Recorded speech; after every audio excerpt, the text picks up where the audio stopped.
मित्रांनो, आज मी कवठेमहांकाळ मधल्या अशा स्कूलमध्ये आलोय जिथं शिक्षणाबरोबरच बौद्धिक आणि शारीरिक विकासावरती भर दिला जातोय। ते स्कूल म्हणजे कवठेमहांकाळ मधील एम स्कूल कवठेमहांकाळ आणि श्री अंबिका मंडळ संचलित एम स्कूल कवठेमहांकाळ या ठिकाणी क्रीडा स्पर्धेचे आयोजन होते। प्रमुख पाहुण्यांचे आगमन झाल्यानंतर कार्यक्रमाची सुरुवात झाली आणि त्याचबरोबर स्कूलच्या ध्वजाचे ध्वजारोहण सुद्धा झाले आणि त्यानंतर परेड सुद्धा झाली आणि स्पोर्ट्स चालू होण्याच्या आधी ओथ सुद्धा घेतली गेली आणि त्यानंतर कार्यक्रम सुद्धा चालू झाला आणि सुरुवातीलाच प्रमुख पाहुण्यांचा सत्कार देखील झाला।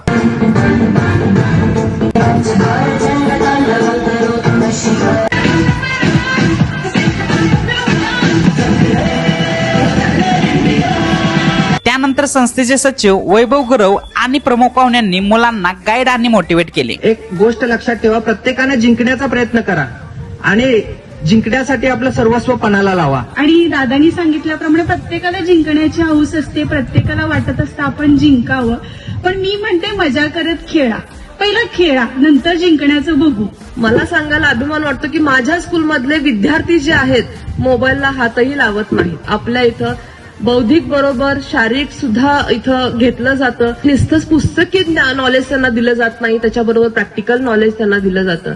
आणि त्यानंतर ग्राउंडचे पूजन झाले आणि स्पोर्ट्सला सुरुवात झाली। त्यामध्ये खो खो, कबड्डी, कोन कलेक्टिंग, डॉज बॉल, बेडू गुड्या, उंच उड्या, रिले, गोळाफेक, थाळीफेक, लंगडी आणि त्याचबरोबर प्रमुख पाहुण्यांनी सुद्धा क्रिकेटचा आनंद घेतला।